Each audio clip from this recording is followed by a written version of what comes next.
அருட்பெருஞ்சோதி அருட்பெருஞ்சோதி தனிப்பெரும் கருணை அருட்பெருஞ்சோதி. எல்லா உயிர்களும் இன்புற்று வாழ்க, வள்ளல் மலரடி வாழ்க வாழ்க, கொல்லா வருதம் குவளை எல்லாம் ஓங்குக, நல்லோ நினைத்த நலம் பெறுக, நன்றி நினைத்து எல்லோரும் வாழ்க இசைந்து.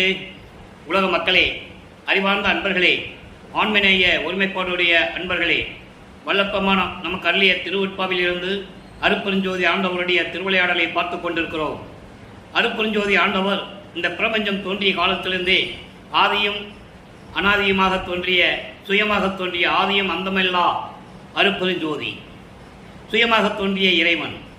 அருட்பெருஞ்சோதி ஆண்டவருடைய திருவிளையாடல்கள் எவ்வளவோ நடந்திருந்தாலும் கூட கிரேத யுகம், திரேத யுகம், துபாவர யுகம், கலியுகம், 4 யுகங்களிலுமே எண்ணற்ற அளவில் அடங்காத திருவிளையாடல்கள் நடந்து கொண்டிருந்தன என்றாலும் கூட அதை அருட்பெருஞ்சோதி ஆண்டவருடைய திருவிளையாடல் என்று யாருமே கூறவில்லை. அருட்பெருஞ்சோதி ஆண்டவர் என்ற ஒரு இறைவன் இருப்பதை யாருக்கும் தெரியாது.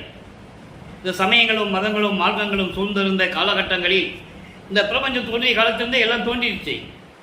ஏன்னா கிரேத யுகத்திலேயே கலங்க மார்க்கம், கலக மார்க்கம், திரேத யுகத்திலே திராவக மார்க்கம், துவார யுகத்திலே நவநீத மார்க்கம், கலியுகத்திலே பஸ்ம மார்க்கம், இப்படி எல்லா மார்க்கங்களும் தோன்றிவிட்டன. அதே போன்று சமயங்களும் தோன்றிவிட்டன. சைவ சமயம், வைஷ்ணவ சமயம், கௌபாரம், காணாபத்தியம், சாகதம், சௌரம், இப்படி நிறைய மார்க்கங்கள் தோன்றிவிட்டன. கலியுகங்களிலே குறிப்பிடும்படியாக தசா மார்க்கம், சத்புத்திர மார்க்கம், சக மார்க்கம், சமய மார்க்கம், இப்படி மார்க்கங்கள் தோன்றிவிட்டன. அதே போன்று மதங்களும் தோன்றிவிட்டன.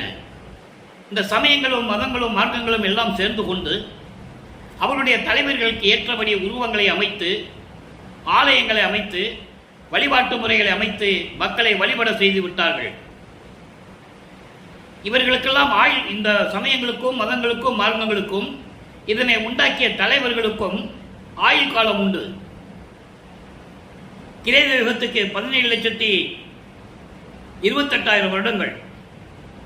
அதுபோல அடுத்த யுகம் திரேத யுகத்துக்கு 12,96,000 வருடங்கள். துவாபர யுகத்துக்கு 8,64,000 வருடங்கள். இதனுடைய கலியுகத்துக்கு 5,000 வருடங்கள். வேதாந்தமும் சித்தாந்தமும் நூல்கள் எல்லாம் 4,32,000 வருடங்கள் என்று சொல்லிக் கொண்டிருக்கின்றன. கலியுகத்துக்கு 5,000 வருடம் தான் என்பதை நமது இறைவன் வல்லப்பமானவர்கள் ஏற்கனவே அறிவித்து விட்டார்கள். திருவுட்பாவிலே ஆதாரங்கள் உண்டு. அப்போ இதனுடைய தலைவர்களுக்கெல்லாம் ஆயுள் காலம் உண்டு. அந்த யுகத்துக்கு எவ்வளவோ அதே போன்று இதை உருவாக்கிய அந்த மார்க்கங்களில் இருந்த, நெறிகளில் இருந்த அவர் தலைவர்களுக்கும் ஆயுள் காலம் உண்டு. இதெல்லாம் முடிஞ்ச உடனே கலியுகம் 1900 ஆண்டுகளில் முடிகிறது. இப்போ இதெல்லாம் முடிந்த உடனே உலக மக்களுக்கு ஒரு ஆன்மீக மார்க்கம், ஒரு இறை மார்க்கம் வேண்டும். அந்த மார்க்கம் சமரசமாக இருக்க வேண்டும். மதங்களும் சமயங்களும் தேவையில்லை என்ற காலகட்டங்கள் வரும்போது அருட்பெருஞ்சோதி ஆண்டவர் சுத்த சன்மார்க்கத்தை, சமரச சுத்த சன்மார்க்கத்தை நிறுவி தன் மகன் கையில் ஒப்படைப்பதற்காக தனது செல்வப்பிள்ளையை, தன்னிடம் வளர்ந்து கொண்டிருந்த செல்வப்பிள்ளையை ஒரு தாயின் வழியாக இந்த பூலோகத்திற்கு அனுப்புகிறார். இந்த பூலோகத்திற்கு தன்னுடைய மகனை அனுப்பிய பிறகு எந்த விதமான அருளையும் ஒரு காலகட்டத்தில் கொடுக்கவில்லை. 51 ஆண்டுகள் திருவிளையாடல் நடக்கிறது. அதாவது 1823ஆம் ஆண்டு தொடங்கி 30/1/1874 இரவு 12 வரையிலும் அருட்பெருஞ்சோதி ஆண்டவருடைய திருவிளையாடல், கலியுகத்தினுடைய கடைசி திருவிளையாடல் நடக்கிறது. அப்போ அந்த காலகட்டங்களில் தன் மகனை ஒரு தாயின் வழியாக அறிவிக்க செய்யும் போது, அந்த தாயின் கருவறையிலே இருக்கும்போது, தன் மகன் கருவறை இருட்டாக இருக்கிறது என்று நினைக்கும் போது அங்கே ஒளிகாட்டுகிறார் அருட்பெருஞ்சோதி ஆண்டவர். இது திருவிளையாடல். அதன் பிறகு தன் மகன் பசி என்று நினைக்கும் போது கருவறையிலே சென்று அருள் அமுதம் ஊட்டுகிறார். அதன் பிறகு உடம்பு புழுக்கமாக இருக்கிறதே, காற்று இல்லையே, காற்று இல்லாத இடத்தில் என்னை அடைத்து விட்டாய் என்று சொல்லும்போது அமுத காற்று, தென்றல் காற்று வீசுகிறார். இதை அந்த தாயின் கருவறையில் இருக்கும்போது எப்படியெல்லாம் இருந்தார் என்பதை 1ஆம் திருமுறையிலே மகாதேவ மாலையிலே தெளிவாக கூறியிருக்கிறார்கள். 87வது பாட்டு, எம்பெருமான் நின் விளையாட்டேன் சொல்வேன் நான். விளையாட்டு என்பது திருவிளையாடல். ஏதும் அறியா சிறியேனே, இந்த ரத்தமும் புலாலும் சூழ்ந்த அந்த பொத்தை சிறு வீட்டில் என்னை சிறை செய்தது அந்தோ, தெளிவா சொல்வார். அதோடு மட்டுமல்ல, இந்த காமாதி அரட்டர்கள் எல்லாம் காமம், குரோதம், லோபம், மதம், மாச்சரியம், இப்படி பிண்ட துரிசுகள் எல்லாம் என்னை என்ன பாடுபடுத்தின, இப்படியா என்ன வளர்ப்ப? மற்றவங்களெல்லாம் இந்த பூலோகத்துக்கு நிறைய பேரை கொண்டு வந்தையே, இப்படியா கொண்டு வந்த, என்ன மட்டும் ஏன் அங்கே நீ கொண்டு வந்தன்னு கேட்பார். அது மகாதேவ மாலையிலே கருவறையிலே நடந்ததை சொல்லிட்டு மகாதேவ மாலையில் சொல்லுவார். அதோடு மட்டுமல்ல, கிட்டத்தட்ட 5 மாத குழந்தையாக இருக்கும்போது, தனது மகன் 5 மாத குழந்தையாக இருக்கும்போது பிள்ளை தலத்திடையே திரை தூக்க தரிசித்த போது வேய் வகை மேல் காட்டாத எந்தனுக்கு வெளியாய் காட்டிய மெய்புறவா மெய்ப்பொருளை என்று கூறுவார். 5 மாத குழந்தையிலேயே சிவரகசியத்தை பார்த்தவர் நமது பிள்ளை பெருமான் அவர்கள் என்பதை இங்கே பதிவு செய்ய கடமைப்பட்டிருக்கிறேன். இப்படியெல்லாம் இருந்து தன் மகனை வருவிக்க பிறகு மறைப்பு நிலையை கொடுத்து விடுகிறார். நல்லா கவனிக்கணும் நீங்க. ஏன்னா சமயங்களும் மதங்களும் மார்க்கங்களும் சூழ்ந்து இருந்த காலகட்டங்களில் தன் மகனை சமயத்திலும் மார்க்கத்திலும் மதங்களிலும் ஈடுபட செய்து அதன் பிறகு இந்த உலக மக்களுக்கு அறிவிக்க வேண்டும். இது தேவையில்லை, சுத்த சன்மார்க்கம் தான் உலக மக்களுக்கு தேவை, அதற்காக தான் நான் வருவிக்க விட்டேன் என்ற நிலையை உலக மக்களுக்கு சொல்ல வேண்டும். அது 6ஆம் திருமுறை வரும்போது சொல்லுவாரு, நம்ம அதை பார்ப்போம். இப்போ வருவிக்க விட்டு 8 ஆண்டுகள் வரையிலும் இந்த 51 ஆண்டு திருவிளையாடல்களை தன் மகனிடம் திருவிளையாடல் நடத்தி கொண்டிருக்கிறார். 8 ஆண்டுகள் 8 ஆண்டுகளாக பிரித்து 6 8 48 திருவிளையாடல் செய்து கொண்டிருக்கிறார். கடைசியான அந்த 3 வருடங்கள் தான் கிளைமேக்ஸ்.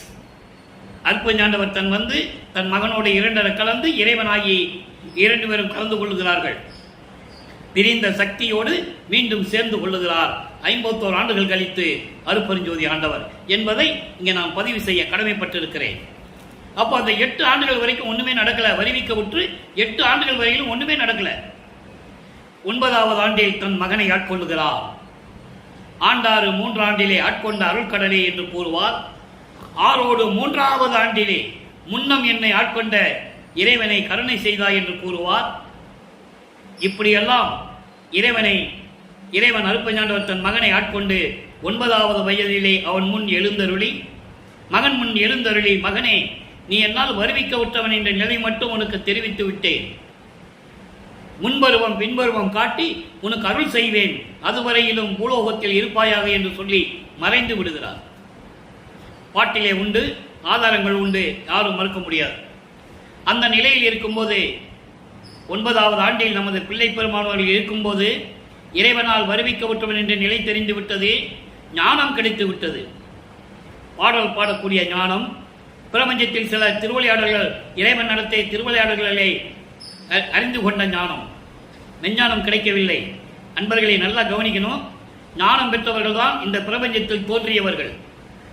மெஞ்ஞானம் யாருக்கும் கிடைக்கவில்லை. பிரமனுக்கு திருமலை கூட கிடையாது என்பதை பின்னாளில் வல்லற்பமானவர்கள் கூறுவார். அதையும் அந்த விளக்கத்தையும் நம்ம பார்க்க போறோம்.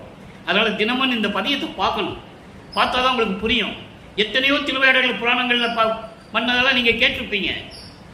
ஆனா அருட்பெருஞ்சாண்டருடைய திருவிளையாடல் திருவற்பாலை எப்படி இருக்கின்றதை யாரும் சொல்லல. 202 வருஷமா இருக்கு. உண்மை, நடந்த உண்மைகள், சத்தியமானது. அப்போ அந்த நிலையில் இருக்கும்போது ஞானம் கிடைத்து விட்டது. அப்போ இறைவனிடம் முறையீடு செய்கிறார். நல்லா கவனிக்கணும். அப்போ சமயங்களும் மதங்களும் மார்க்கங்களும் சூழ்ந்திருந்த காலகட்டங்களில் நமது பிள்ளை பெருமானவர்களும் அதையே பின்பற்றி கொண்டிருக்கிறார். திருநீறு பூசி கொண்டிருக்கிறார். உத்ராட்ச மாலையை போட்டுக் கொண்டிருக்கிறார். இறைவனை பற்றி பாடிக்கொண்டிருக்கிறார். சிவபெருமான் என்றும், நமச்சிவாய் என்றும், சிவாய நம என்றும், சிவசிவாய் என்றும் எல்லாம் பாடிக்கிட்டு தான் இருக்கிறார். அது உண்மை. ஆனா அது பின்னால வேண்டான்னு சொன்னார்ல, அதை நீங்க மனசுல வச்சுக்கிட்டு இந்த விளக்கத்தை பாருங்க. வரும், அந்த விளக்கம் வரும். இப்போ திருவருள் முறையீடு உதயமாகிறது. 232 பாடல்கள்.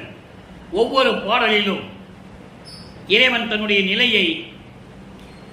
நிலையை தன் அப்பாவிடம், தன் இறைவனிடம் எப்படி கூறுகிறார் என்பதை தான் பார்த்து கொண்டிருக்கிறோம்.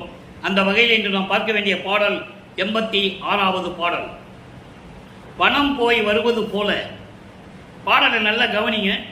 பாடல் உங்களுக்கு புரியவிட்டாலும் கூட விளக்கம் எளிமையாக இருக்கும்.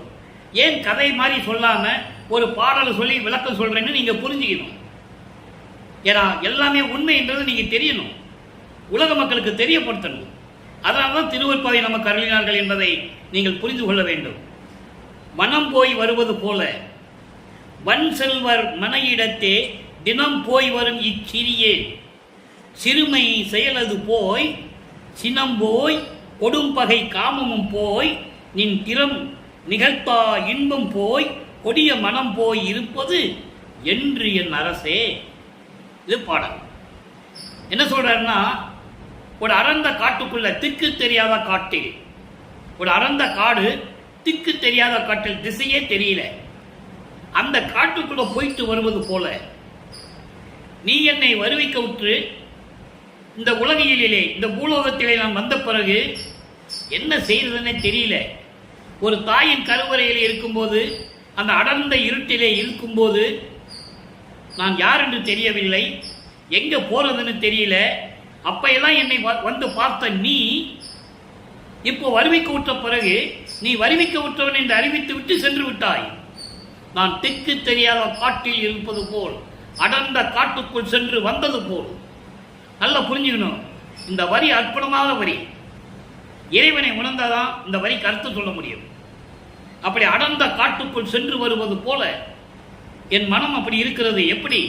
வன் செல்வர் மனையிடத்தே தினம் போய் வரும் இச்சிறியே. பணம் இருந்து என்ன பிரயோஜனம்?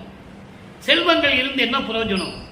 கொடிய மனம், தீய மனம், தீய செயல்களை உடையவர்களுடைய வீட்டுக்கு தினமும் நான் போய்கிட்டு இருக்கேன். எதுக்கு? என் சிறுமை செயல் அது எப்போ போகும்? இந்த இழிவான செயல், சிறுமை என்பது இழிவான செயல். இந்த இழிவான செயல் எனக்கு ஏற்பட்டு விட்டதே, உன்னால வருவிக்க விட்டு இவ்வளவு தூரம் நான் புண்பட்டுக் கொண்டிருக்கிறேனே, இது எப்போ போகும்? இந்த நிலை எப்போ மாறும்? முறையீடு செய்தார். அதான் திருவருள் முறையீடு. எப்போ போகும்? சினம் போகணும், காமம் போகணும். நல்லா கவனிக்கணும். சினம் காமம் போகணும்னு ஏன் சொல்றாரு? இவருக்கு ஞானம் கிடைத்த பிறகு காமம், குரோதம், லோபம், மோகம், மதம், ஆச்சரியம் 6 பிண்ட துரிசுகளை கடக்கணும். ஏன்னா உலகியல வந்துட்டார் இவரு.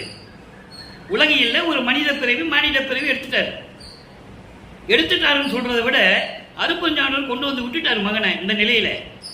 அப்ப சினம் போகணும், காமம் போகணும். என் திறம் நிகழ்த்தா, நின் திறம் நிகழ்த்தா இனம் போய், நின் திறம் நிகழ்த்தா இனம் போய். இனம் என்பது அடியார்கள் கூட்டம்.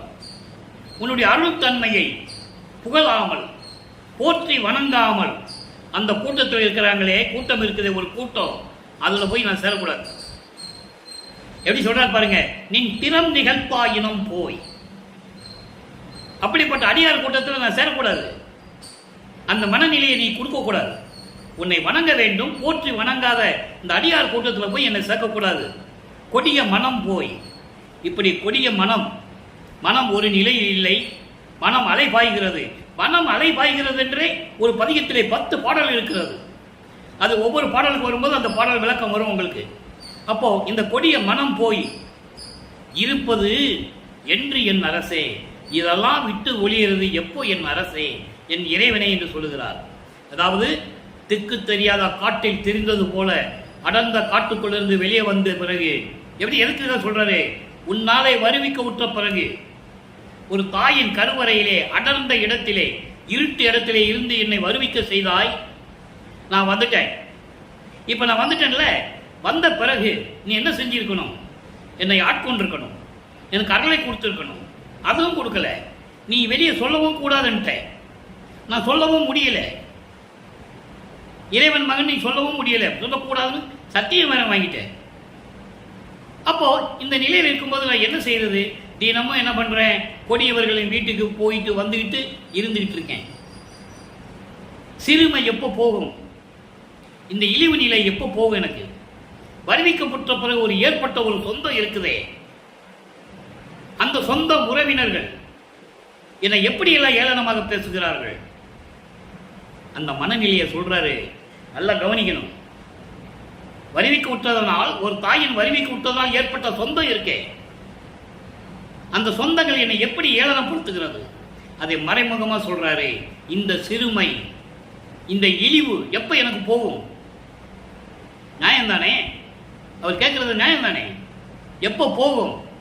எப்போ சினம் போகும்? காமம் எப்போ என்னை விட்டு போகும்? எப்போ என்னை விட்டு கோபம் போகும்? இதெல்லாம் போய் அதோடு மட்டுமல்ல, உன்னை போற்றி வணங்காத அடியார் கூட்டத்தில் நான் போய் சேர மாட்டேன். அந்த நிலை எனக்கு கொடுத்துடாத. கொடிய மனம் என்னை விட்டு எப்போ போகும்? இது எப்போ நடக்கும்? இருப்பது என்று என் அரசை, இதெல்லாம் விட்டுட்டு இருப்பது, இதெல்லாம் விட்டுட்டு இருப்பது எப்போ என் அரசை என்று சொல்லி முறையீடு செய்கிறார். அப்போ 1வது 8 வருவிக்கப்பட்டு 1ஆம் ஆண்டிலிருந்து 8 ஆண்டுகளுக்குள் எந்த விதமான நிகழ்வும் நடக்கவில்லை. மனம் அலைவாய்கிறது. நமது பிள்ளை பெருமான் இருக்க முடியல, வீட்டில் இருக்க முடியல, எங்கேயுமே இருக்க முடியல. ஒதுக்கு புறத்தில் எங்கேயாவது போய் இடத்துல வந்து உட்கார்ந்துக்கிறாரு. எப்படி பாருங்க, 9வது ஆண்டில் வருவிக்க உற்றவன் இறைவனுடைய மகன் என்று தெரிந்த பிறகு இந்த நிலை ஏற்படுகிறது. எப்படி முறையீடு செய்கிறார். முறையீடு செய்தாச்சு. இப்போ அவர் மனம் ஒரு நிலையில் இல்லை, மனம் உந்துகிறது. திருவொற்றியூருக்கு போன் சொல்லுது மனம். சொல்றதை விட அருட்பெருஞ்சாண்டவர் மனதை தூண்டி விடுகிறார் மகனிடம். மகனுடைய மனதை, உள்ளத்தை தூண்டி விடுகிறார். அவனை சொல்லுது, திருவொற்றியூருக்கு சொல்லுது. ஏன்னா காலங்கள் நெருங்கி கொண்டிருக்கிறது. அந்தந்த நேரத்தில் வந்து ஆட்கொள்ள வேண்டும். அப்போ இவருடைய நிலையை உலக மக்களுக்கு தெரியப்படுத்த வேண்டும். உடனே இவர் மனம் தூண்டுகிறது. திருவொற்றியூர் சொல்லுகிறார். 13வது ஆண்டில் திருவொற்றியூர் சொல்லுகிறார். அங்க தியாகராஜனை பற்றி எப்படியெல்லாம் பாடுகிறார், எப்படியெல்லாம் முறையீடு செய்கிறார் என்பதை இதுவரையில் 10 பதிகத்திலே பார்த்தோம். இன்று 11வது பதிகத்திலே 5வது பாடல் பார்த்துட்டு இருக்கோம். அபராதத்து ஆற்றாமை. அபராதத்து ஆற்றாமை என்பது, என்னை என்ன செஞ்ச தகும், எனக்கு ஒன்றும் தெரியல, ஒன்றுமே புரியல, வருவிக்க செய்தாய், வருவிக்க விட்டேன், எனக்கு ஒன்றுமே தெரியல, இப்போ நான் என்ன செய்கிறது அப்படின்னு மனநிலையை அங்கே சொல்லுகிறார். எப்படி? மண்ணிலே மயங்கும் மனத்தினை மீட்டு. அற்புதமான வரி. இந்த வரிக்கு விளக்கம் 1 மாதம் சொல்லணும். மண்ணிலே மயங்கும் மனத்தினை மீட்டு. இது எவ்வளவு பிரபஞ்சத்தின் உண்மையை மறைக்கிறாருங்க. மறைச்சி அதனுடைய விளக்கத்தை சொல்றார் பாருங்க. உன் மலரடி வருந்திட, உன் மலரடி வலித்திட, உன் மலரடி வலித்திட சிறிதும் எண்ணிலே, கொடிய ஏழையேன் என்னை என் செய்தால் தீருமோ அறியேன். உன்னால் இந்த பூலோகத்திற்கு, ஒரு தாயின் வழியாக இந்த மண்ணுலகிற்கு, பூலோகத்திற்கு வருவிக்க செய்துவிட்டு நீ சென்று விட்டாய். வருவிக்க விட்டவன் என்ற நிலையை தெரிந்துவிட்டு சென்று விட்டாய். என் மனம் எப்படி துன்பப்படுகிறது.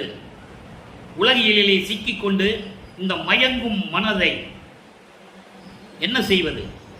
அப்படிப்பட்ட மனத்தினை மீட்டு இதிலிருந்து என்னை நீக்கி கொண்டு வர வேண்டும். உன் மலரடி வலித்திட சிறிதும் எண்ணிலே. உன்னுடைய திருவடியை வணங்குவதற்கு சிறிது கூட எனக்கு மனம் இல்லை. மனம் ஏன் இல்லைன்னு சொல்றாருங்கிறத நீங்க புரிஞ்சுக்கணும். மனம் ஒரு நிலையில் இல்லை. எதை நினைக்கிறது? மனசு அலைபாயுது. ஒரு குடும்பத்தில் ஒரு தாயின் வழியாக வருவிக்க செய்துவிட்ட பிறகு குடும்பம் மதிக்கவில்லை. அதனால் ஏற்பட்ட சொந்தங்களால் எந்த விதமான பிரயோஜனம் இல்லை. வீட்டிலேயும் இருக்க முடியவில்லை, தெருவிலேயும் நடமாட முடியவில்லை. நல்ல கவனிச்சுக்க நண்பர்களே. இவருக்கு ஏற்கனவே இவருடைய தேகம் ஏற்கனவே இறைவனால் முத்தேகம் ஆக்கப்பட்டது. ஆனால் அப்போ அவருக்கு தெரியாது, மறைப்பு நிலையில் இருக்கிறது. நல்லா நீங்க புரிஞ்சுக்கணும். அதன் பிறகு நிலைகள் எப்படி மாறுகிறதுன்றதை நம்ம ஒவ்வொரு பாடலில் பார்க்க போறோம். இப்போ இருக்கிற நிலைக்கு அவர் மனம் வருந்தி இறைவனிடம் சொல்லிக்கிட்டு இருக்கார். அப்போ இவ்வளெல்லாம் துன்பம் இருக்கும்போது உன்னுடைய திருவடியை வணங்க வேண்டும் என்ற எனக்கு நேரம் இல்லை, மனம் இல்லை, நினைக்க முடியவில்லை. எனக்கு இதை நினைச்சுக்கிட்டே இருக்க வேண்டியிருக்கு. கொடிய ஏழையன் என்னை என்ன செய்தால் தீருமோ எனக்கு அறியேன். நீ என்ன செய்ய போறியோ, என்ன அபராதம் கொடுக்குறியோ, என்ன தண்டனை கொடுக்குறியோ எனக்கு தெரியல. நடக்கிறது நடக்கட்டும், எல்லாம் உன் திருவருள் செயல் என்று சொல்லி முறையீடு செய்கிறார். அதுக்கப்புறம் பாருங்க, விண்ணிலே விளங்கும் ஒளியுனுள் ஒளியை இறைவனை சொல்லுகிறார். விண்ணிலே விளங்கும் ஒளியுனுள் ஒளியாக இருக்கின்ற இறைவனே, விடையில் வந்து அருள். காலை வாகனம் மீது ஏறி வந்து எனக்கு அருள வேண்டும். விடை மீது ஏறி வந்து அருள். ஏன்னா இந்த சமயங்களும் மதங்களும் மார்க்கங்களும் சிவபெருமான் அப்படியே சொல்லிட்டு இருந்தாங்க. சிவன் கோயிலுக்கு போனால் நந்தி தான் முதல்ல நிற்கும். நந்தி தான் முதல்ல நிற்கும். நந்தியை கும்பிட்டு தான் சிவனை கும்பிட முடியும். நீ நந்தியை கும்பிட முடியும், சிவன் இருக்கிறது தெரியாது. நந்தி முதல்ல நிற்கும். அப்போ நீ காளை வாகனம் மீது வந்து எனக்கு அருள வேண்டும். வெளி விருந்தே, கண்ணுக்கு கண்குளிராக காட்சியளிக்கக்கூடிய இறைவனே, கண்ணிலே விளங்கும் அரும்பொருள் மணியே, என் கண்ணினுள் கண் மணியினுள் விளங்கிக் கொண்டிருக்கின்ற கண்ணுக்குள்ளே இருக்கின்ற மணி போன்ற இறைவனே, காட்சியே, ஒற்றியங் கரும்பே, திருவற்றியூரில் இருக்கின்ற கரும்பு போன்று இனித்துக் கொண்டிருக்கின்ற தியாகராஜ பெருமானை என்று சொல்லி இந்த பாடலை நமக்கு அருளியிருக்கிறார்கள்.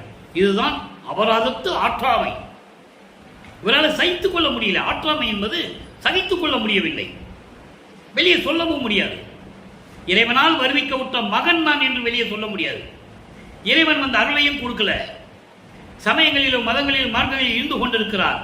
அப்போ அவருக்கு சுத்த சன்மார்க்கத்தை பற்றி தெரியாது. தெளிவான விளக்கங்கள் அருப்பாவிலே இருக்கின்றன. எப்போ வாங்கினார் என்பதை நம்ம இன்னைக்கு பார்க்க போறோம். ஒவ்வொரு பாடலிருந்து பார்க்க போறோம். அப்போ இந்த நிலையில் இருக்கும்போது வல்லப்பெருமான் அவர்கள் 2வது ஏட்டில் இருந்து கொண்டிருக்கிறார். முடிவடைகின்ற நிலை 16 ஆண்டுகளுக்குள் இந்த நிலை திருவொற்றியூரிலே நடந்து கொண்டிருக்கிறது. அடுத்து 3வது எட்டுக்குள் நுழைகிறார். 24 17வது ஆண்டிலிருந்து 24 ஆண்டுகளுக்குள் 8 ஆண்டுகளுக்குள் என்ன நடந்தது? ஒண்ணுமே நடக்குது. அதை பாடலை பார்க்க போறோம். நம்ம அவர் மனம் எப்படி இருக்கும் தெரியுமா சொல்றாரு. அப்ப 24 ஆண்டுகள் வரைக்கும் எந்த விதமான அருளையும் இறைவனிலிருந்து பெற முடியவில்லை என்பதை 3ஆம் திருமுறையிலே பார்க்க போகிறோம். வியப்பு மொழி என்ற பதிகம். வியப்பு மொழி என்பது இறைவனுடைய திருவிழா வீதியை பார்த்துவிட்டு அதனுடைய அதிசயத்தை சொல்லுவது. ஏற்கனவே நம்ம 8 பதியத்தை பார்த்துட்டோம். 3ஆம் திருமுறையில தெருவில் நின்றுட்டு இருப்பாரு. தியாகராஜ பெருமான் திருவிழா வீதி வரும், பவனி வரும். அந்த பவனியை பார்க்காம நான் சோறு திங்க மாட்டேன், தூங்க மாட்டேன், ஒரு தொட்டு தண்ணி கூட கொடுக்க மாட்டேன், குடிக்க மாட்டேன், என் கூந்தலில் பூ கூட சூழ மாட்டேன் நல்லா சொல்லுவார். தன்னை ஒரு பெண்ணாக உருவகப்படுத்தி, ஏன்னால் இறைவன் மீது இருக்கின்ற காதலை சொல்ல வேண்டும் என்றால், பொதுப்படையாகவே காதலை சொல்ல வேண்டும் என்றால் அதை ஒரு பெண் சொன்னால் அந்த காதல் அவ்வளவு இனிமையாக இருக்கும். அதற்காகத்தான் தன்னை ஒரு பெண்ணாக உருவப்படுத்தி தோழியிடம் சொல்லுவது போல 8 பதிகத்திலும் நாம் அந்த பாடலுடைய விளக்கங்களை பார்த்தோம். இன்று அதற்கு விடை. அங்க பவனியை பார்க்க மாட்டார். பவனியை பார்க்கறதுக்காக தெருவில் நின்றுட்டு இருப்பார். இப்ப பவனியை பார்த்துட்டு அந்த உள்ளம் தோழியாக மாறி, தோழி தாயாக மாறி, தாய் மகளிடம் சொல்லுவது போல, ஒரு தாய் மகளிடம் சொல்லுவது போல இந்த பாடலை அருளி இருக்கிறார்கள். அதனுடைய மைய கருத்து உலக மக்களுக்கு எப்படி தெரிவிக்கிறார் என்பதை பார்க்க போகிறோம். தேனீர் குதலை மகளே, தேனீர் குதலை மகளே, நீ செய்த தவம்தான் எத்தவமோ. ஏன்னா ஒவ்வொரு யுகத்திலும் இருந்தவர் அவர்.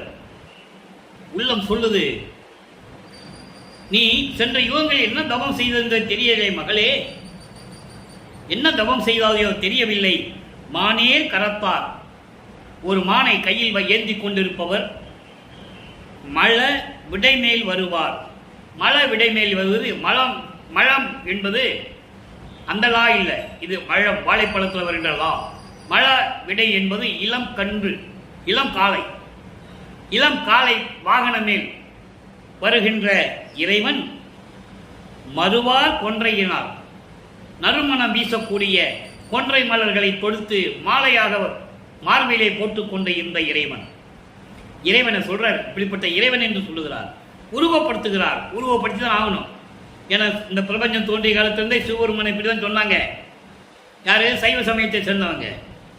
வைஷ்ணவ சமயத்தை சேர்ந்தவங்க திருமால் எப்படி இருந்தான்னு சொன்னாங்க. பல பெயர்கள், சிவனுக்கு பல பெயர்கள், ஊருக்கு ஒரு பெயர் வச்சுட்டு இருந்தாங்க. இதெல்லாம் மாறணும்னு சொல்லிதான் தன் மகனை வருவிக்க செய்தார் அருட்பெருஞ்சோதி ஆண்டவர் என்பதை பதிவு செய்ய கடமைப்பட்டிருக்கிறேன். அப்போ இந்த சைவ சமயத்தை சேர்ந்தவர்கள்லாம் இறைவனை எப்படி சொன்னாங்க? கழுத்திலே பாம்பை அறிந்து கொண்டவன், கையிலே உடுக்க வைத்திருக்கின்றவன், சூளாய வைத்துக் கொண்டிருப்பவன், தலையிலே கங்கையை சுமந்தவன், பிறை சந்திரனை சூடியவன், பின்னிய சடையிலே கொன்றை மலர்களை சூடியவன், அப்படிதான் சொல்லுவாங்க. அதே மாதிரி இவரும் சொல்றாரு, சொல்லிதான் ஆகணும், காலத்தின் கட்டாயம். வருவார் கொன்றையினார் பால் நேர் நீற்றர். பால் நேர் நீற்றர்னா பால் போல வெண்மையான திருநீரை உடம்பெல்லாம் பூசிக்கொண்டிருக்கின்ற இறைவன்.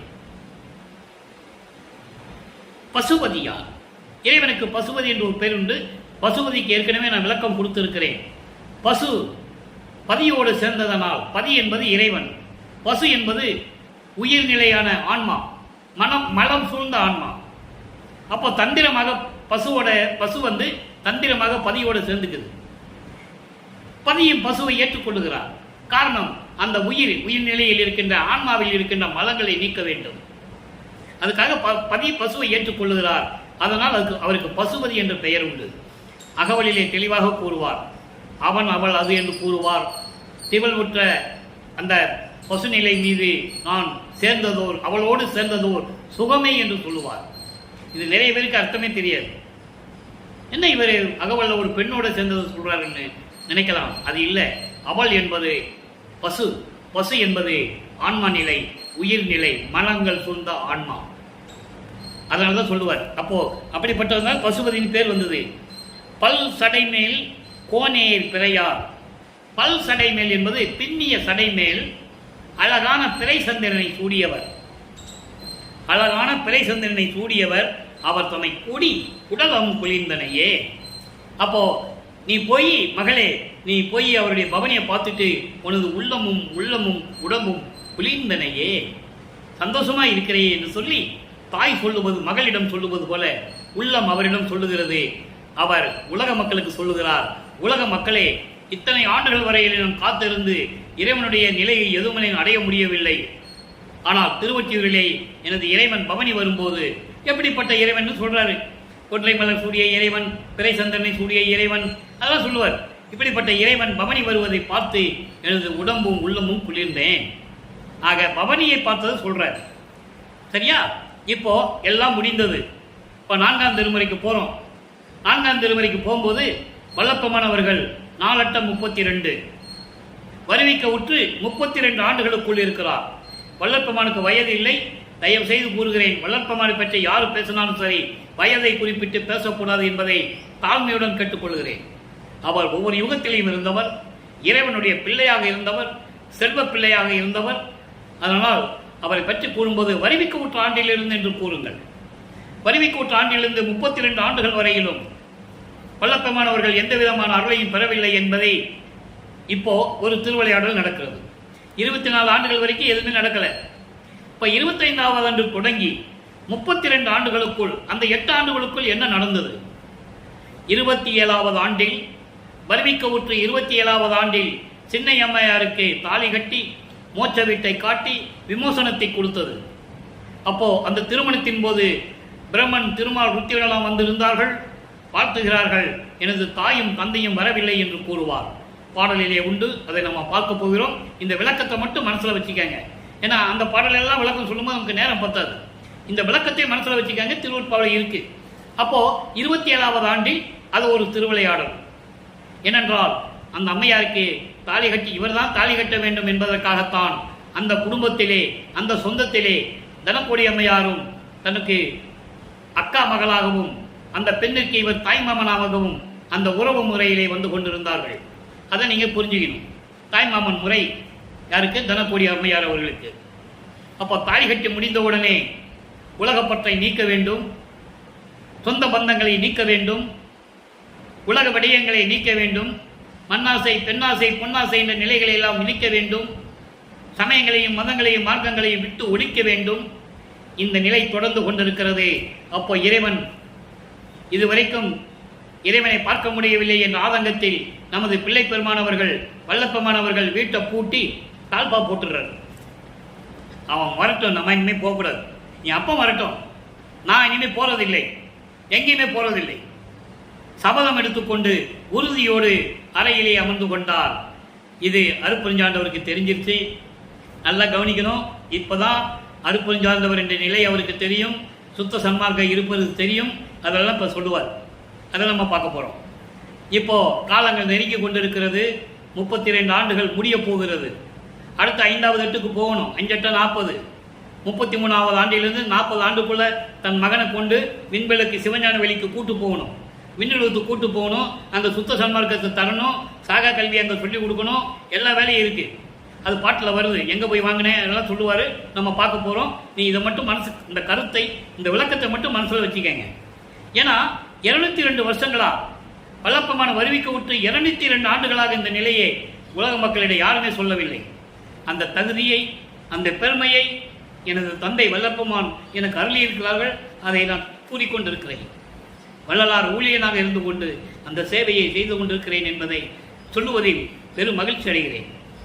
அப்போ இந்த நிலை இருக்கும்போது கதவை பூட்டிட்டாரு, தாழ்பா போட்டுட்டாரு. இறைவனுக்கு தெரிஞ்சு போச்சு, மகன் கோபக்காரன். எல்லாம் நினைக்கிறாங்க தயவும் கருணையுடையவர் வல்லற்பமன் என்று. தயவும் கருணை உடையவர் தான். ஆனால் கோபம் வந்தால் எப்படி வரும்னு யாருக்கும் தெரியாது.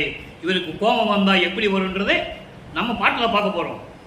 கோபம் வந்தால் எப்படி வரும் அப்படின்றது உலக மக்களுக்கு சொல்லணும்ல, அதை நம்ம பார்க்க போகிறோம். இப்போ தாழ்பா போட்டார். தாழ்பா போட்டவனே அவருக்கு தெரிஞ்சு போச்சு, அற்புதவருக்கு.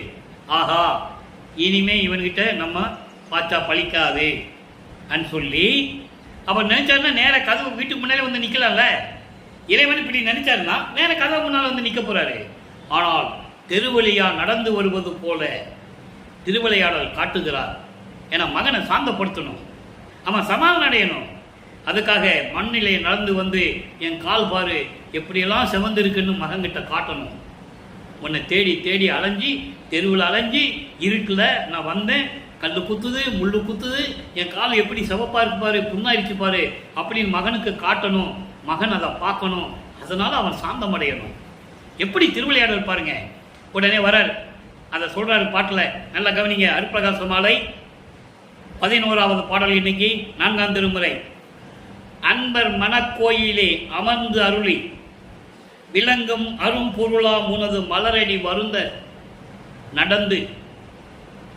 அப்போ அவர் சொல்றார், மகன்கிட்ட காட்டுறாரு. அதனுடைய நிலையை உலக மக்கள் சொல்றார். மலரடி வருந்த நடந்து வன்பர்களில் தலை நின்ற வஞ்சகனின் இருந்த மனைக்கதவு திறப்பித்து. இவர் திறக்கல, அவருடைய அருளால் அந்த தாழ்பால் தானா திறக்குது.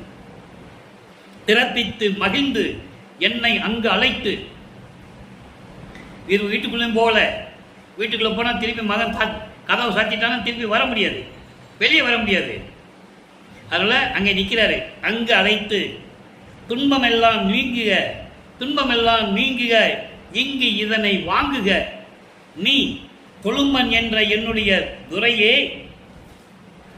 வாங்குக. நீ கொழும்பன் என்ற என்னுடைய துரையே, நின் அருளை என் பகருவேன், என் வியப்பேன், எங்கனம் நான் மறப்பேன், என் உயிருக்கு உயிராகி இலங்கிய சத்குருவே. இப்ப இந்த பாடலை விளக்கம் பாருங்க. இது வரைக்கும் சிவபெருமான் சொல்லுவாரு, தியாகராஜ பெருமான் சொல்லுவாரு, நடராஜன் சொல்லுவாரு, எல்லாம் சொல்லுவார். இங்க சொல்ல மாட்டார். நிலைகள் மாறுகிறது. நல்லா புரிஞ்சுக்கணும் நீங்க. அதுக்காக தான் திருவருட்பாவை நமக்கு அவர் கொடுத்தது. அவருடைய நிலையை தெரிந்து கொள்ள வேண்டும் உலக மக்கள். அதே போன்று எப்படி சமயங்களிலும் மதங்களிலும் மார்க்கங்களிலும் இருந்தேன் என்று உலக மக்களுக்கு தெரிய வேண்டும். எல்லாம் உலக மக்களுக்கு சொல்லணும். ஏன்னா புராணங்களிலும் காவியங்களிலும் சரி, சமயக்குறவர்கள் எழுதிய தேவாரமும் திருவாசகமும் சரி, எல்லாமே சரி, அவங்களுடைய நிலையை அவங்க சொல்லிக்கிட்டு தான் இருந்தாங்க. ஆனால் இவருடைய நிலை வேறு. நல்லா கவனிக்கணும். சமண மதத்தில் இருந்த திருநாவுக்கரசர் சைவ சமயத்துக்கு வருகிறார். ஏன்னா அது ஒரு நிலை. அதே போன்று இவர் இந்த நிலைகளோடு நிற்கவில்லை, அடுத்த நிலைக்கு சென்று கொண்டிருக்கிறார். தன் மகனை கூப்பிட்டு போயிட்டு இருக்காரு. இப்ப இந்த பாடலுடைய பொருள் பாருங்க. அன்பர்களுடைய மனக்கோயில் குடிகொண்டிருக்கின்ற இறைவன், அன்பர்களுடைய மனக்கோயிலிலே அமர்ந்து அருளி விளங்கி கொண்டிருக்கின்ற இறைவன் அரும் பொருளா. அப்படிப்பட்ட இறைவன் உனது மலரடி வருந்த நடந்து உனது திருவடி வலிக்கும்படி புண்ணாகும்படி என்னை தேடி நடந்து வருகிறாய். தெருவிலே கல் குத்தி முள் குத்தி எவ்வளவு சிரமப்பட்டாய். அப்படி நடந்து வந்து வன்பர்களில் தலை நின்ற வஞ்சகனே. ஏன் சொல்றாரு? சமயங்களிலும் மதங்களிலும் மார்க்கங்களில் இருக்க சொன்னாய், இருந்து விட்டேனே. அந்த குற்றம் குறைகளெல்லாம் எப்போ நீ நீக்கப் போகிறாய்? இருந்த மனைக்கதவு திறப்பித்து நான் இருந்த இடத்திற்கு வந்து, இந்த வஞ்சகன் இருக்கின்ற இடத்துக்கு வந்து, என் வீட்டிற்கு வந்து கதவை திறந்து மகிழ்ந்து மகனே என்று என்னை அழைத்து, வா மகன் என்றார். இவர் வீட்டுக்குள்ள போல, இறைவன் வீட்டுக்குள்ள போல, வெளியே நின்றுட்டாரு. கதவை திறக்க வச்சு வெளியே நின்றுட்டாரு. ஒரு கால் வெளியே இருக்கு, ஒரு கால் உள்ள இருக்கு. வா மகனே என்று அழைத்து, அன்போடு வா மகனே என்று கொஞ்சி குலாவி என்னை அழைத்து, துன்பமெல்லாம் நீங்குக. மகனே, நீ ரொம்ப துன்பப்பட்டு விட்டாய். நீ துன்பப்படவில்லை, உன்னை நான் அந்த மாதிரி செய்து விட்டேன். என்னால் தானே துன்பப்பட்டாய். எவ்வளவு ஏளனங்கள், பேச்சுகள், இழிவுகள், அவமானங்கள், மானமெல்லாம் போய் இருந்தாயே. என் மகனே, அவற்றையெல்லாம் நீக்கிவிட்டேன் என் செல்வமே என்று சொல்லி, இங்கு இதனை வாங்குக, இங்கு இதனை வாங்குக. இனிமேல் பூலோகத்தில் கஷ்டப்பட வேண்டியதில்லை, துன்பப்பட வேண்டியதில்லை.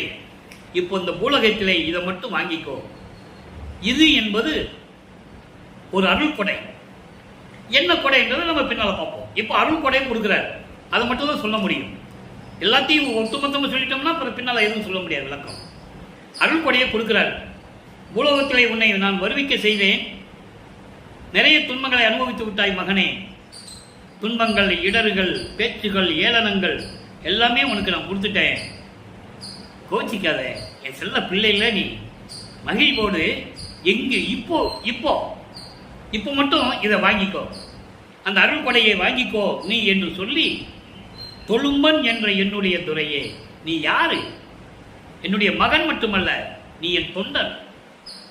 அடியேன் மட்டுமல்ல, நீ தொண்டன். எனது செயல்களை செய்வதற்காகவே நான் உன்னை பிள்ளையாக வளர்த்துக் கொண்டிருக்கிறேன். உனக்கு செல்வப்பிள்ளை என்று பெயரிட்டு வளர்த்துக் கொண்டிருக்கிறேன்.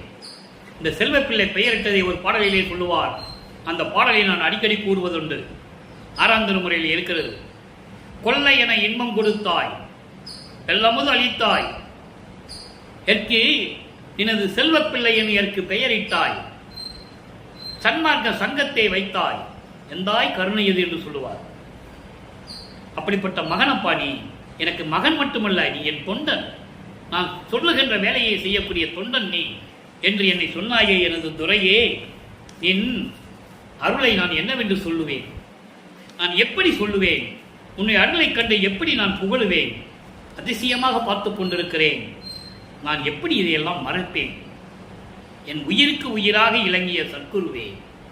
வல்லப்பெருமானுக்கு யாரும் குரு கிடையாது, நல்லா புரிஞ்சுக்கணும். சமயங்களும் மதங்களும் மார்க்கங்களையும் வந்த தலைவர்களுக்கெல்லாம் குருமார்கள் உண்டு. சமயங்களிலும் மதங்களிலும் மார்க்கங்களில் வந்தவர்களுக்கெல்லாம் குருமார்கள் உண்டு. குருவை வணங்கிட்டு தான் இறைவனுக்கு போக முடியும். ஆனால் வல்லப்பெருமானுக்கு குரு யாரும் இல்லை, இறைவன் தான் சத்குரு, அருட்பெருஞ்சோதி ஆண்டவர் தான் தந்தை என்பதை நீங்கள் புரிந்து கொள்ள வேண்டும். சரி, இப்போ 4 திருமுறையை முடிஞ்சிச்சு. 4 32 ஆண்டுகள் முடிந்து விட்டது. வல்லப்பெருமானவர் வரிவு கட்டு 32 ஆண்டுகள் முடிந்து விட்டது. இறைவன் எழுந்தருளி ஒரு அருள் கொடையை கொடுத்துட்டாரு. தனக்கொடி அம்மையாரை தாலி கட்டி அந்த அம்மாவுக்கு விமோசனம் கொடுக்க சொல்லிட்டாரு. எல்லாம் முடிஞ்சு போச்சு. ஏன்னா இதெல்லாம் நிர்ணயிக்கப்பட்டது.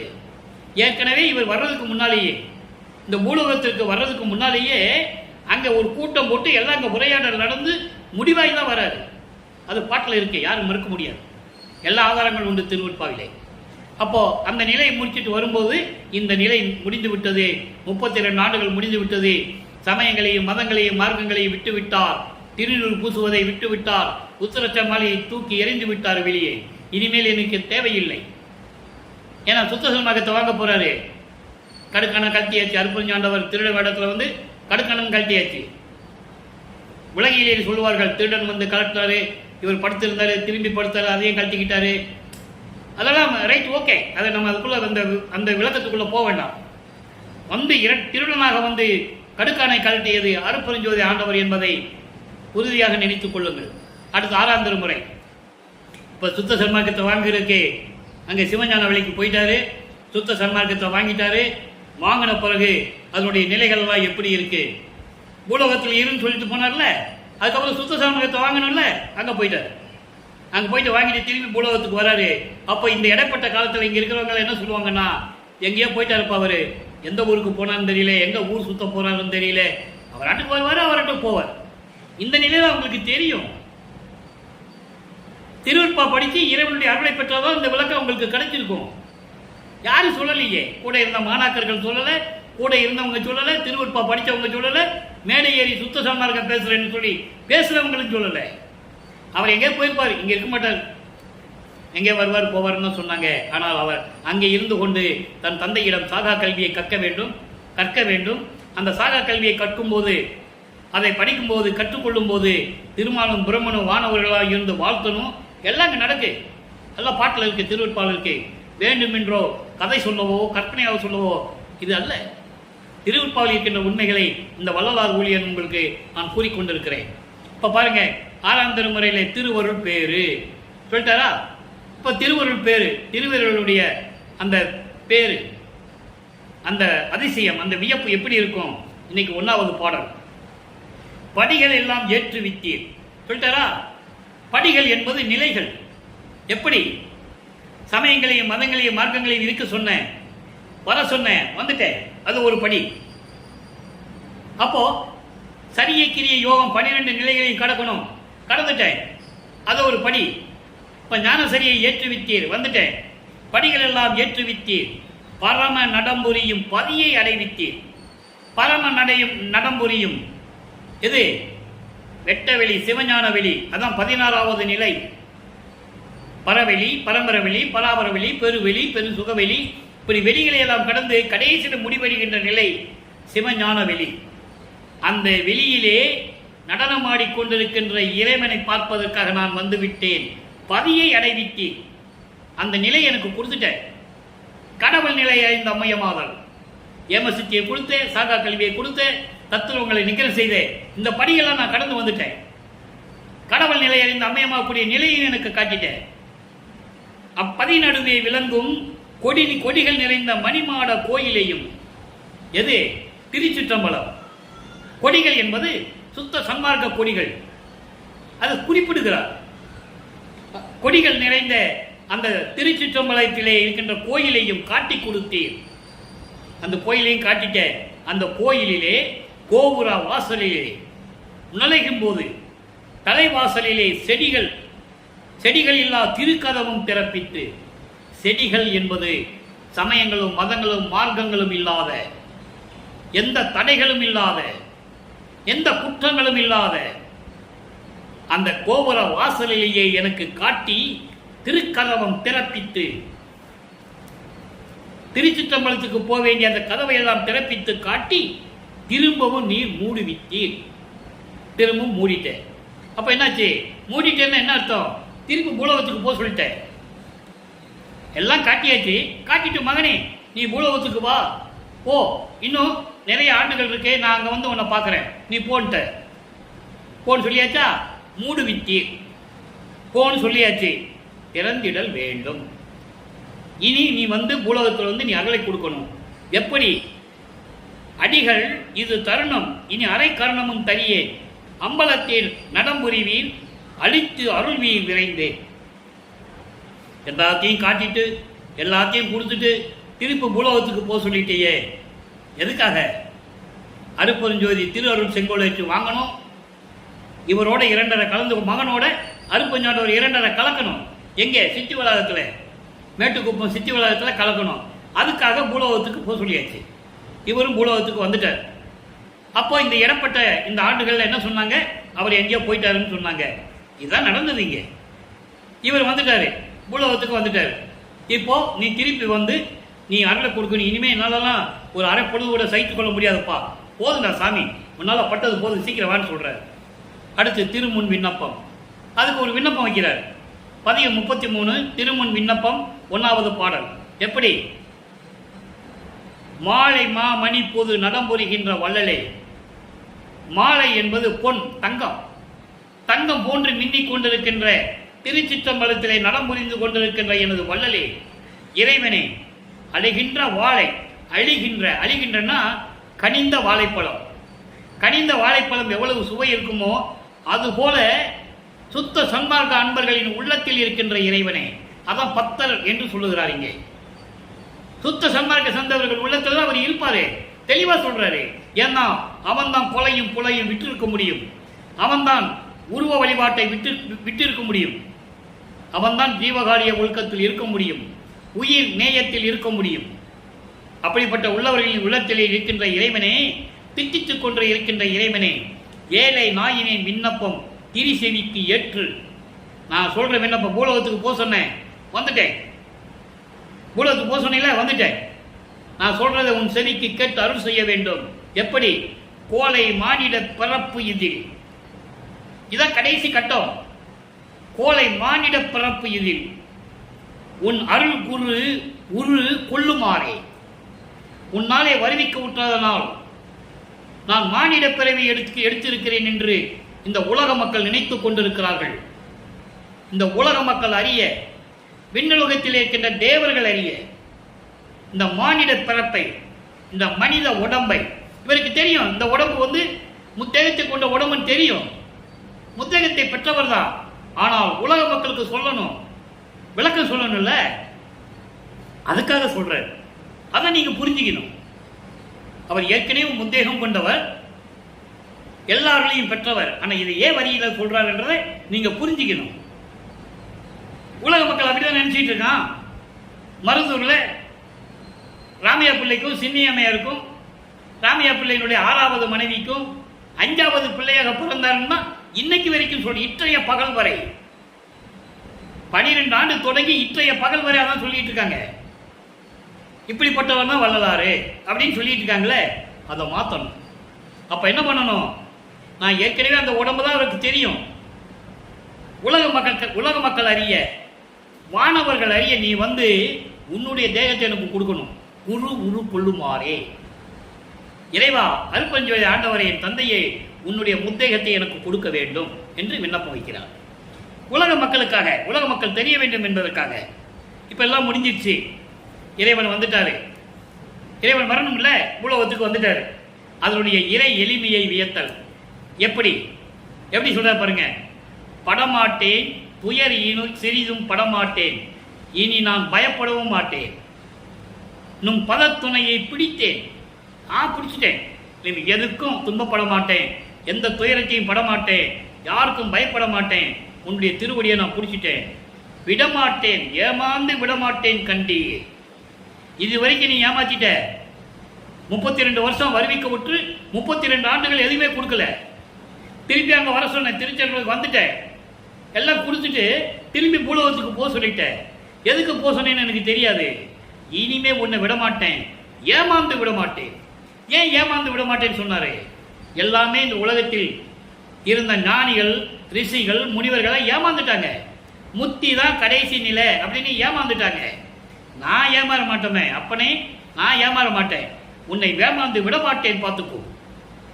மெய்மை இது, இதுதான் உண்மை, இதுதான் சத்தியம். நும் ஆணை விளம்பினன், உன் மீது சத்தியமா சொல்றேன், நான் ஏமாற மாட்டேன். ஏமாற மாட்டேன்னு சொல்றத 64வது பதிகம் திருமுந்தியார்ல 10வது பாடல சொல்லுவாரு. முத்தியை பெற்றேன், அம்முத்தியினால் ஞான சித்தியை உற்றேன், நான் ஏமாறல, நான் வாங்கிட்டேன்னு சொல்லுவார். சித்த நானே நின்று உந்திப்பற, நான் கடவுளாயிட்டேன்னு சொல்லுவாரு. யார் சொன்னது? பிரபஞ்சத்துல யார் சொன்னது நான் கடவுளாயிட்டேன்னு? ஒரு ஆளை சொல்லுங்க, நான் தலை வணங்குகிறேன். சமயப்புறவர்களும் சரி, யாராக இருந்தாலும் சரி, விஸ்வாமுத்திரர், அந்த வசிய முனிவர், யாராக இருந்தாலும் சரி, நான் கடவுளாயிட்டேன்னு யாராவது சொல்லியிருக்காங்களா? கிடையாது, கிடையாது. ஏன் கிருஷ்ணனே சொல்லலையே, நாங்க ஒரு அவதாரம் தானே சொன்னோம். நான் கடவுள் கிடையாதுன்னு சொல்லிட்டானே. அர்ஜுனனுக்கு ஒரு சாபம் ஏற்பட்டுச்சு, அதை நீக்கியது அருட்பெருஞ்சோதி ஆண்டவர்னு யாரும் சொல்லல. பாரதத்தில் இருக்கு, மகாபாரதத்தில் இருக்கு.